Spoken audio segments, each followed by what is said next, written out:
বিসমিল্লাহির রহমানির রহিম। নাহমাদুহু ওয়া নুসাল্লি আলা রাসূলিল কারীম।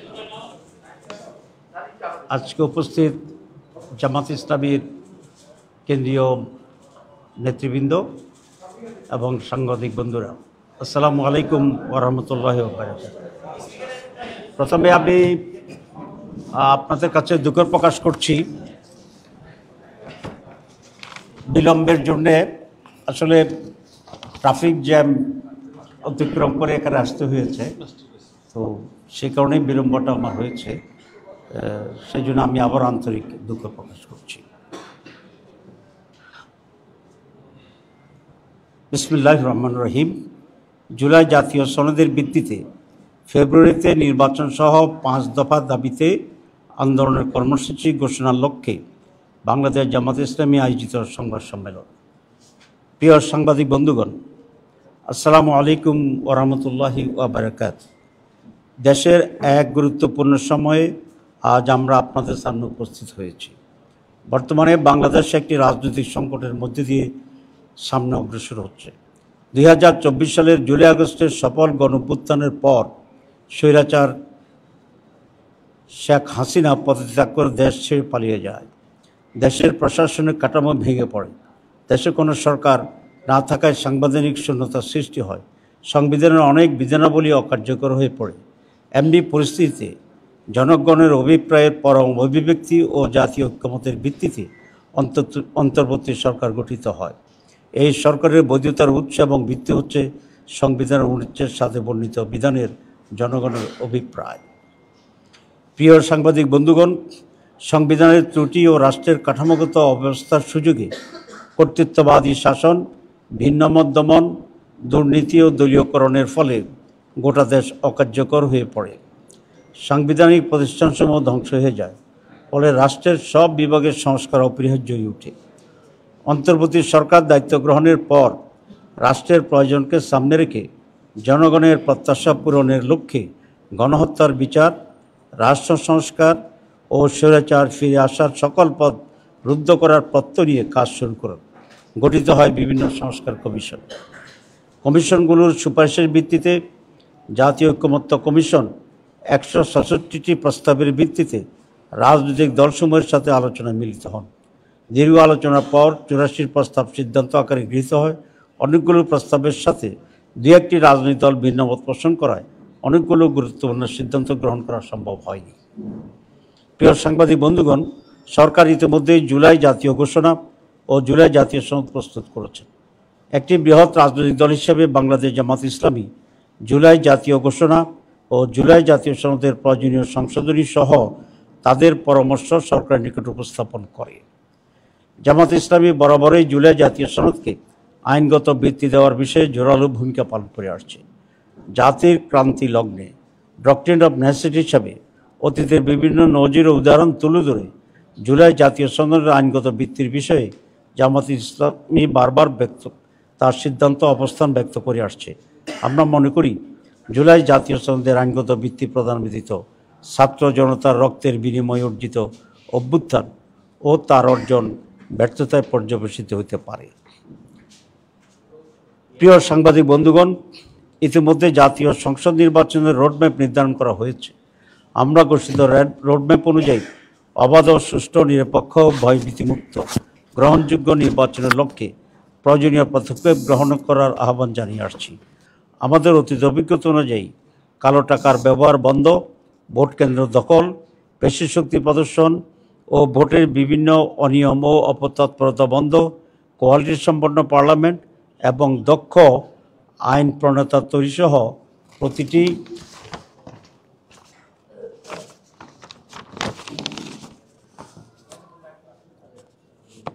প্রতিটি ভোটারের মূল্যায়নের লক্ষ্যে পিআর পদ্ধতিতে নির্বাচনের জন্য জোর দাবি জানিয়ে আসছি। বাংলাদেশের অধিকাংশ রাজনৈতিক দল, বুদ্ধিজীবী, সাংবাদিক, কলামিস্ট, লেখক, গবেষক, শিক্ষাবিদ ও নানা শ্রেণী পেশার মানুষ পিআর পদ্ধতিতে নির্বাচনের দাবির সাথে একমত পোষণ করেছেন। প্রিয় সাংবাদিক বন্ধুগণ, আমরা লক্ষ্য করছি জনগণের দাবিসমূহ কার্যকর করার কোনো পদক্ষেপ গ্রহণ করা হচ্ছে না। এমত অবস্থায় জনগণের দাবি আদায়ের জন্য গণ আন্দোলনের কোনো বিকল্প নেই। তাই জুলাই জাতীয় সনদের ভিত্তিতে আগামী ফেব্রুয়ারিতে অবাধ, সুষ্ঠু, গ্রহণযোগ্য নির্বাচন এবং জনগণের ভোটের প্রতিষ্ঠার মাধ্যমে বাংলাদেশকে একটি ন্যায়ভিত্তিক ও জবাবদিহিমূলক গণতান্ত্রিক রাষ্ট্র গড়ে তোলার লক্ষ্যে বাংলাদেশ জামাত ইসলামের পক্ষ থেকে আজ 15ই সেপ্টেম্বর আন্দোলনের 5 দফা গণদাবি জাতির সামনে তুলে ধরছি। দাবিসমূহ: জুলাই জাতীয় সনদের ভিত্তিতে আগামী ফেব্রুয়ারিতে নির্বাচন আয়োজন করা। 2, আগামী জাতীয় নির্বাচনে উভয় কক্ষে পিআর পদ্ধতি চালু করা।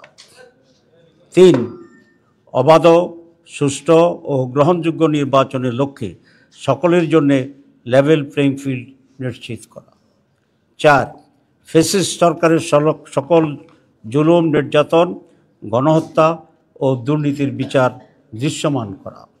5, স্বৈরাচারের দোসর জাতীয় পার্টি ও 14 দলের কার্যক্রম নিষিদ্ধ করা।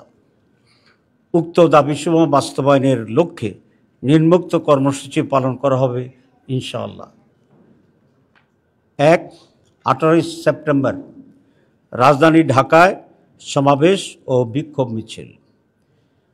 19 সেপ্টেম্বর দেশের সকল বিভাগীয় শহরে বিক্ষোভ মিছিল। 26 সেপ্টেম্বর দেশের সকল জেলা উপজেলায় বিক্ষোভ মিছিল। এসব কর্মসূচি বাস্তবায়নের মাধ্যমে জনগণের দাবি আদায়ের লক্ষ্যে ঐক্যবদ্ধ হওয়ার জন্য আমরা দেশবাসীর প্রতি উদাত্ত আহ্বান জানাচ্ছি।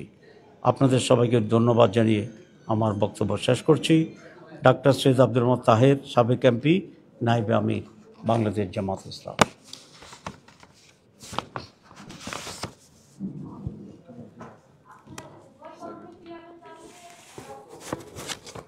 জি জি, এটা তো আমরা শুরু থেকেই করেছি। আমরা শুরু থেকেই উভয় কক্ষে পিআর চেয়েছি এবং 25টি দল পিআরের পক্ষে, 31 দলের ভিতরে এই ব্যাপারে পিআরের ব্যাপারে আমরা মেজরিটি রাজনৈতিক দল একমত। একটু ডিফারেন্স হচ্ছে এই 25 দলের ভিতরে যারা ঐক্য কমিশনে অংশগ্রহণ করেছিল 31টি দল, অনেকেই আপার হাউসে পিআর চেয়েছেন। আমরা এবং আরও কিছু দল 2 কক্ষেই পিআর চেয়েছি, আপার আর লোয়ার। কিন্তু পিআরের ব্যাপারে 25টি দলই একমত। কোয়ালিটি ডিফারেন্স হয়েছে।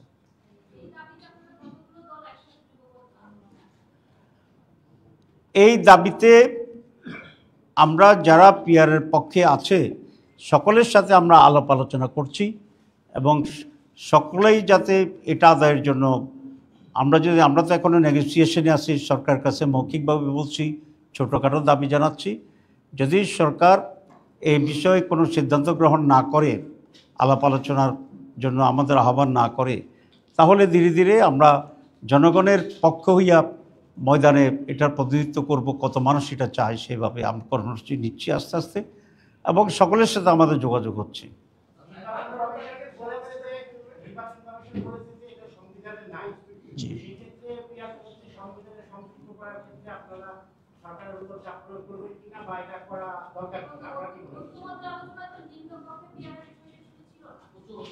জি জি জি, আমরা প্রথম কথা হচ্ছে ইলেকশন কমিশন যে বক্তব্য রেখেছেন তার বক্তব্যটা বিভ্রান্তিমূলক।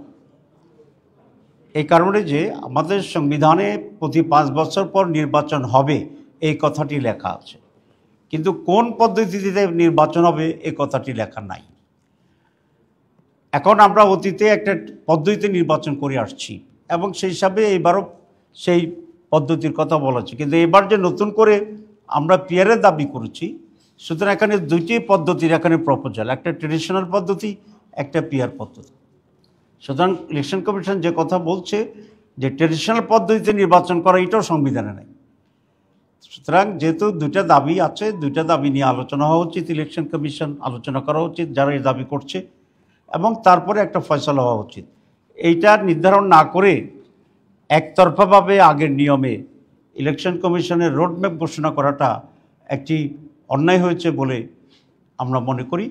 আর একটি কথাকে বলে যে সংবিধানে নাই, আরেকটি দ্বারা বুঝাতে চেয়েছেন আরেকটা সংবিধান আছে, তাহলে এটা এক ধরনের বিভ্রান্তি এবং এটা ভুল তথ্য। আর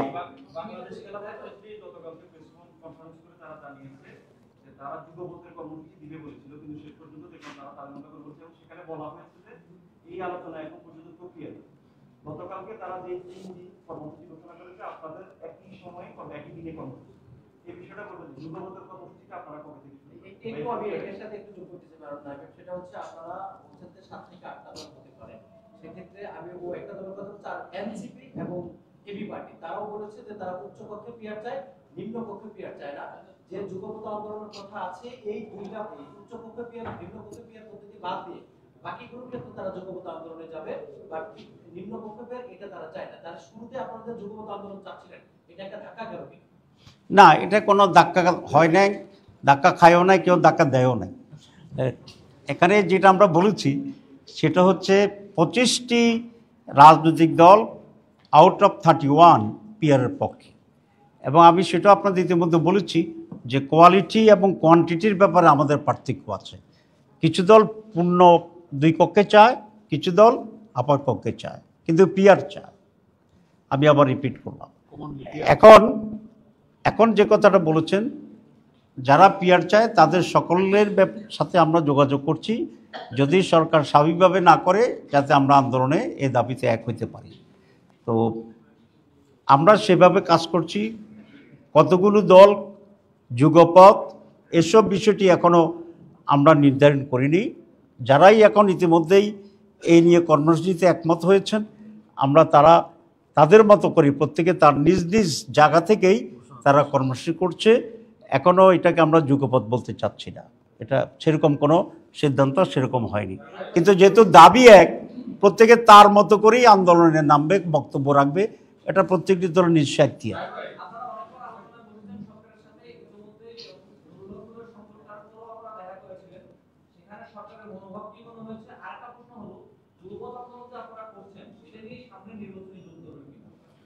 আমি তো বলেছি যে যুগপথ আন্দোলনটিও এখন আমরা সেভাবে মেনশন করছি না। যেহেতু দাবি একরকম, প্রত্যেকটি দল তার মতো করেই মাঠে কর্মসূচি দেবে বা দিচ্ছে। এখানে নির্বাচনী জোটের বিষয়টি এখানে আসছে না, এটা আরও সময়ের ব্যাপার, আমরা দেখছি। তবে জুলাই চেতনায় বিশ্বাসী সকল দলের সাথেই আমরা একটা সুন্দর, অবাধ এবং আন্ডারস্ট্যান্ডিং নিয়ে নির্বাচন করা যায় কিনা আমরা এটা আলোচনা করছি।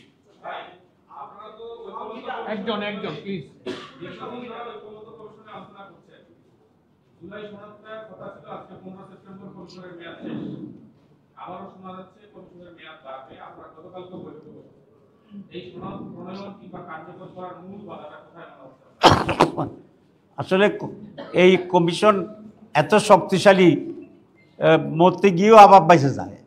কয়েকবারে তাদের টাইম শেষ হয়েছে, আবার কয়েকবারে এক্সটেনশন হয়েছে। গতকালও তাদের টাইমকে আরও এক্সটেন্ডেড করা হয়েছে। এটা সকলে ঐকমত্যের ভিত্তিতেই সেটা হচ্ছে। জুলাই সনদের ব্যাপারে বিরোধিতা 2 ধরনের আছে। একটা হচ্ছে কিছুটা পলিটিক্যাল বিরোধিতা আছে, আর একটা হচ্ছে আইনগত বিষয়টি নিয়ে এখনও একটা আলোচনা হচ্ছে। পলিটিক্যাল বিরোধিতার কারণেই আইনগত বিষয়টাও কিছুটা জটিলতা তৈরি হয়েছে। কারণ আপনারা জানেন, যে কোনো সিদ্ধান্ত যেটা স্পষ্টভাবে উল্লেখ থাকে না কনস্টিটিউশনে বা অন্যভাবে, সেটা যদি মেজর রাজনৈতিক দল একমত হয়ে যায়, তাহলে এটা বাস্তবায়ন করার নজির আমাদের দেশে আছে, এবং পরে এটা রেটিফাই করার সেই নজিরও আমাদের এখানে আছে। যেমন 91 সালে বিচারপতি শাহাবুদ্দিন যে কেয়ারটেকার সরকার প্রধান হয়েছিল, এটা কিন্তু সংবিধানে ছিল না।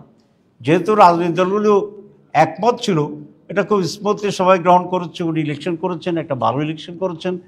উনি সুপ্রিম কোর্টের বিচারপতি ছিলেন, কেয়ারটেকার সরকারের প্রধান হিসাবে। আবার হি অ্যাগেন ব্যাক টু দি বিচারপতি, সুপ্রিম কোর্টে গেছেন। এগুলা কোনোটাই কিন্তু আইন এবং সংবিধানের কোনো ধারায় এটা কভার করে না, এবং এটা একটা ব্যতিক্রম ছিল চাকরিতে থেকে আবার 2টা কেয়ারটেকার হওয়ার জন্য। তো সব কিছু সম্ভব হয়েছে কিভাবে? আমরা সকল রাজনৈতিক দল এক হয়েছি, মানে জনগণ এক হয়ে গিয়েছিল। People's opinion is the supreme law, আপনি এটা জানেন। তো এখনও রাজনৈতিক ঐকমত্য থাকলে সব কিছুই এখানে বিধি পাওয়া যায়, আইন পাওয়া যায়, সংবিধান সংশোধন পাওয়া যায়, সব কিছু হয়। আনফর্চুনেটলি আমরা সব রাজনৈতিক দলগুলো এখনও এই বিষয়ে একমত হতে পারি নাই বিধায় কিছুটা ডিলে হচ্ছে, জটিলতা তৈরি হচ্ছে। কিন্তু আমরা 5টি প্রস্তাব দেওয়া হয়েছে যে এক্সপার্ট কমিটির সাথে আমাদের যে এনসিসি ন্যাশনাল কনসেনসাস কমিটি বসেছিলেন, বারবার বসেছিলেন, এবং রাজনৈতিক দলগুলোর কাছ থেকেও কিছু প্রস্তাব গিয়েছে। সব মিলিয়ে 5টি। এর ভিতরে প্রোক্লেমেশন আছে, গণভোট আছে, তারপরে কনস্টিটিউশনাল অর্ডার আছে, এরপরে গণভোট আছে, এরপরে আপনার এই অধ্যাদেশ প্রোক্লেমেশন বলছি, এটা অধ্যাদেশ আছে, আর পরে কনস্টিটিউশন করার জন্য যে ভোট আছে সেটা আছে, যেটাকে বাংলায় গণভোট বলা হচ্ছে।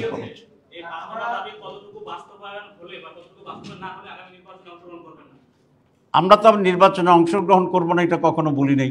আমরা বলছি এই দাবিগুলো যেগুলোর ব্যাপারে আমরা ঐকমত্য পোষণ করেছি সেই দাবিগুলো আইনগত ভিত্তির মাধ্যমে নির্বাচনের আগেই বাস্তবায়নযোগ্য করতে হবে। এটা হচ্ছে আমাদের দাবি। আমরা আশা করি এই দাবি পূরণ হবে এবং সকলেই মিলে এই ফেব্রুয়ারিতে আমরা একটা ভালো নির্বাচন করতে পারব। এখন ওর প্রশ্ন, এখন ওরটা নেই, ও কয়েকবার ট্রাই করছে।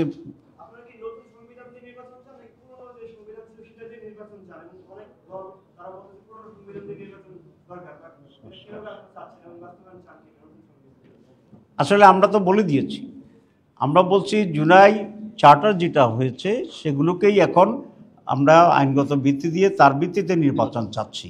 সুতরাং এই জবাবের ভিতরে তোমার প্রশ্নের জবাব আছে।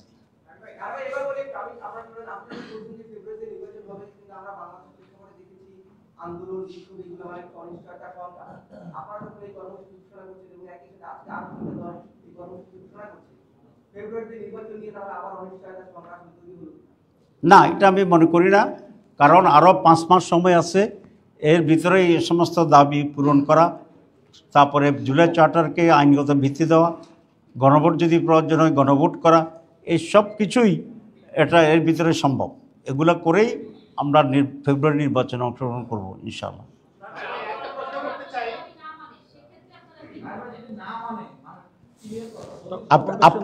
আপনি করেন মাঝখানে।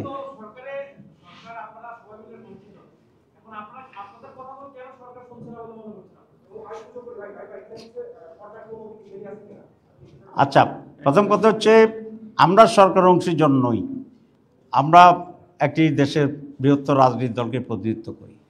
সরকার মানছে না, তাদের নিজস্ব একটা চিন্তা কি সেটা তারা ভালো জানে। আর 2 নম্বর হচ্ছে না মানার জন্য তো কোনো রাজনৈতিক শক্তি থেকে চাপ থাকতে পারে, দ্বিমত থাকতে পারে। সুতরাং যেহেতু এটা নন পলিটিক্যাল ইন্টারিম গভর্নমেন্ট, তো এবং তাদের নিজস্ব কোনো পলিটিক্যাল রিপ্রেজেন্টেশন নাই, সুতরাং তারা অনেক সময় এদিক ওদিক হেলতে পারে সিচুয়েশনকে কেন্দ্র করে।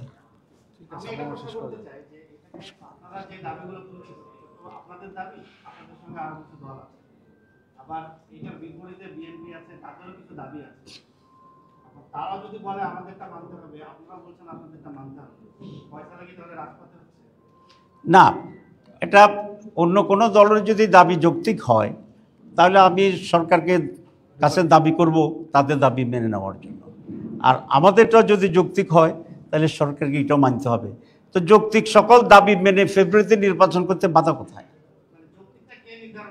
যৌক্তিকটা যুক্তি নির্ভর করবে। জি,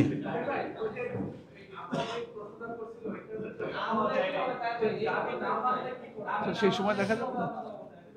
আচ্ছা, দাবি না মানলে কি করব এটা এখন আমরা মাথায় নিতে চাচ্ছি না। আমরা আশা করি আমাদের দাবি যৌক্তিক, দাবি সরকার মানবে, মানলেই দেশের জন্য কল্যাণ হবে। এটা সকলের দাবি, এটা একটা দলের দাবি না, এটা সকলের দাবি। জি, শেষ। আত্মগুরুত্বপূর্ণ প্রশ্ন নাই? জি, কোন জায়গায়? এটা আমরা জানবেন আপনার, এটা এখন আর আওয়ামী লীগের মতো তো গোপনে মিটিং করি না যে জানানো যাবে না। এখন we are open, will give, আমরা প্রেস রিলিজ করে দেবো। জি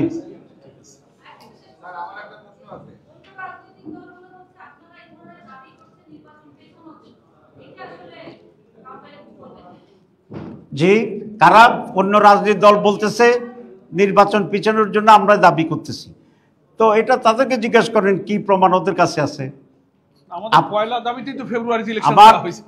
আমার কথা যদি তারা বলে দিতে পারে তো তাহলে তারা আমার দলে যোগ দিলে ভালো। জি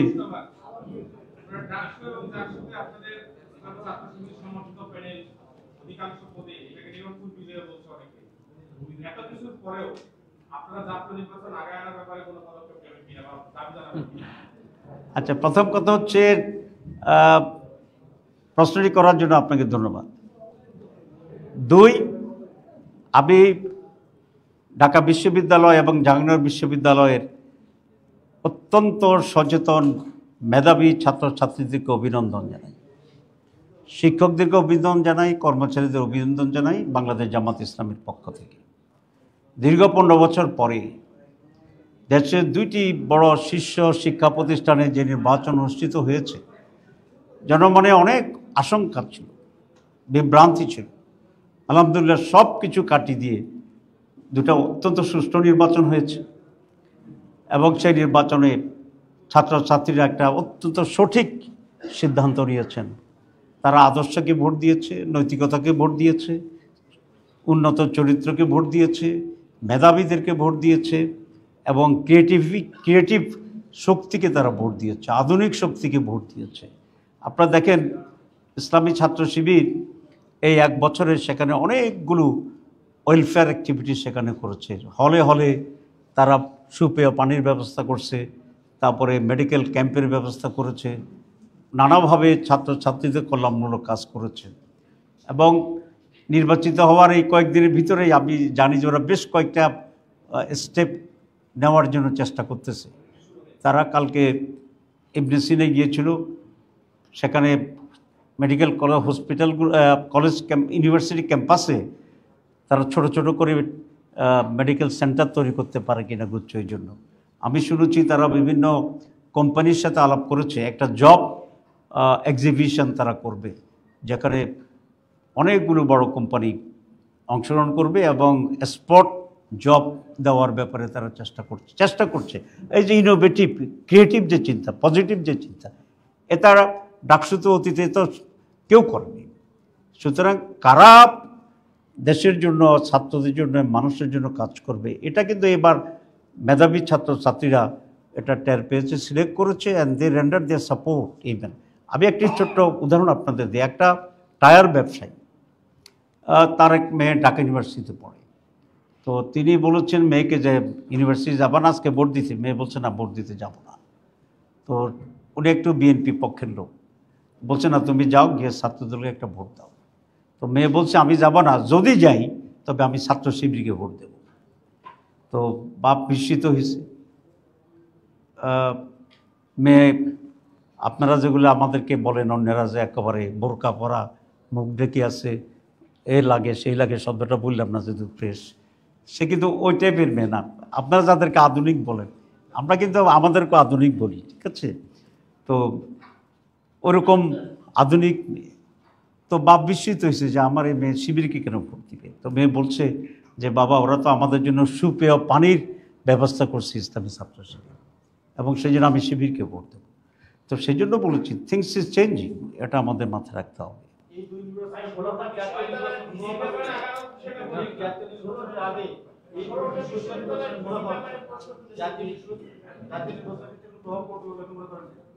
আপনি কি মনে করেন?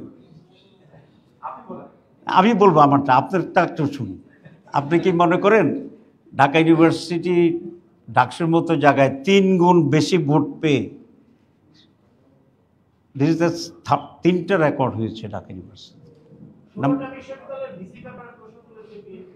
জি, এটা জামাত ইসলামীর আমির অ্যাপয়েন্টমেন্ট দিছে। আমি এরপর ব্যাখ্যাটা করি। আজকে আজকে আমি 1 ঘন্টা তোমাদের সময় দেবো সব প্রসেস হবে। আচ্ছা ইউ ওয়েট। প্রথম কথা হচ্ছে বাংলাদেশের প্রাইভেট ইউনিভার্সিটি কত? 100-র উপরে। 100-র উপরে। আমি যদি ধরে নিই 16টা জামাত ইসলামীর লোক, যদি ধরে নিই, তার বাকিটা কাদের লোক? আচ্ছা, এখন আমার কাছে 10টা পাখি আছে, আপনি শুধু বললেন যে একটা পাখি উনি নিয়ে গেছে, আর 9টা কোথায় নিচ্ছে এটা আপনি বললেন না। এগুলো হচ্ছে এক ধরনের প্রোপাগান্ডা। জামাত ইসলামীর যদি তারা বিসি হয়, তারা তাদের যোগ্যতার বলে হয়েছে, যদি হয়, আমি জানি না কারা কারা 10 জন জামাত ইসলামীর বিসি। 2 নম্বর হচ্ছে সব বাকিগুলো তাহলে আরেকটা পার্টির।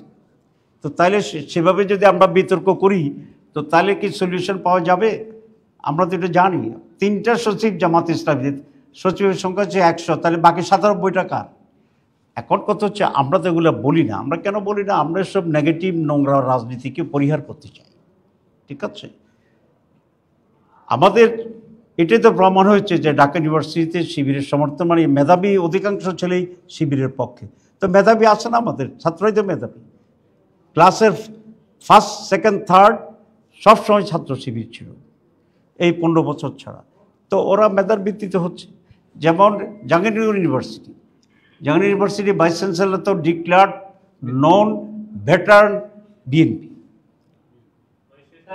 এবং সেই কারণে নাটকও বেশি হয়েছে এখানে। যে নাটক হয়েছে 12,000 ভোট করার জন্য 48 ঘন্টা সময় লাগছে। তো এসব নাটক আপনারা দেখতেছেন না।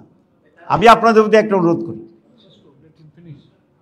সেটা হচ্ছে প্লিজ দেশের জন্যে সাদাকে সাদা বলা, কালোকে কালো বলা, সঠিক তথ্য তুলে ধরা আপনাদের জাতির সকলের দায়িত্ব। একজন ইউনিভার্সিটি পিছে how he can make so much delay, মানুষ তার এফিসিয়েন্সি সম্পর্কে প্রশ্ন করছে না। জাহাঙ্গীরনগরের ইউনিভার্সিটির ম্যানেজমেন্ট নিয়ে পত্রিকায় প্রশ্ন আসছে না। তাহলে একটা ইউনিভার্সিটির ম্যানেজমেন্টের যদি ত্রুটি হয়, এই ইউনিভার্সিটির প্রতি বাংলাদেশের মানুষের কনফিডেন্স কোন লেভেলে যাবে? এটা শুধু শিবিরে জিতছে বিদায় আপনি এদিক ওদিক করছেন। This is not the very big issue. Big issue হচ্ছে যে আপনি কোন স্ট্যান্ডার্ডের মানুষ, এটা মানুষকে দেখালেন। তো এইভাবে কি দেশ চলতে পারে? এই দেশ রক্ষার দায়িত্ব আপনাদের সকলে। শুধু জামাত ইসলামী ছাত্র শিবিরের লোকেরা পুরো দেশকে ঠিক করবে এটা হইতে পারে না, দায়িত্ব হইতে পারে না। আমি অন্যতম প্রধান একটি পত্রিকার সম্পাদককে বলেছি যে ভাই, আমাদের আপনি পছন্দ করেন না করেন, this is your personal matters, I don't like to interfere, but বাংলাদেশের জন্যে এখন প্রয়োজন আপনাদের সকলকে কারে ঠেকাবেন, কারে উঠাবেন, এই রাজনীতি পলিসির বাইরে দেশ রক্ষা করবেন, এটা হওয়া উচিত আর কি এখানে। এবং এই মেসেজ আমাদের জন্য, আপনাদের জন্য। জি,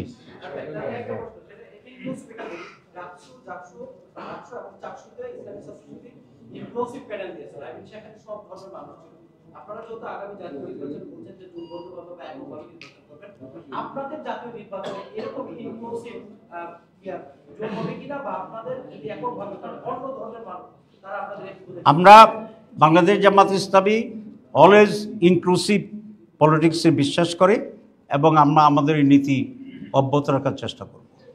thank you very much. Enjoy করে একটু 1 মিনিট। জি বলেন।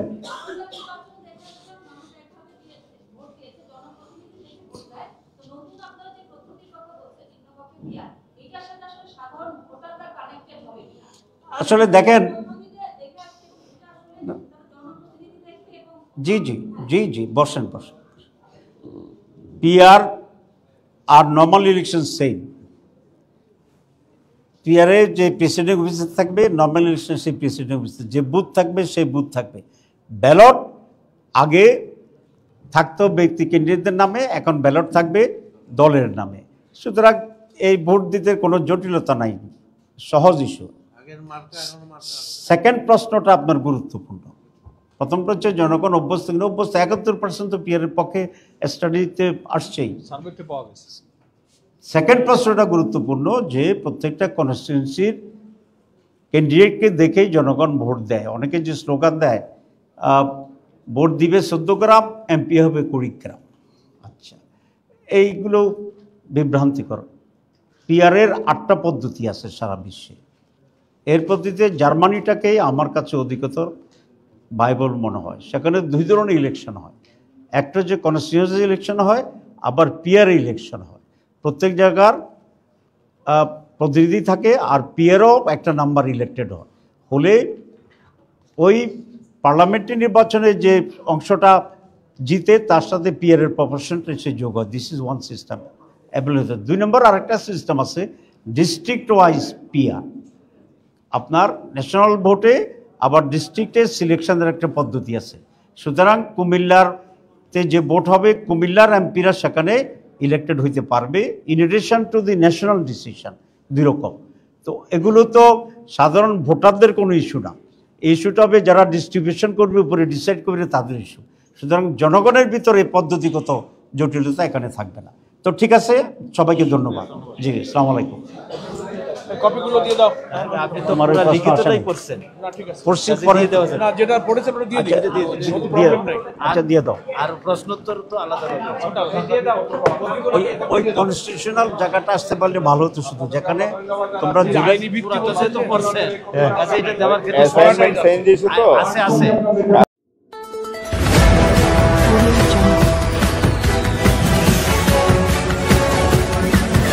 Audio Jungle.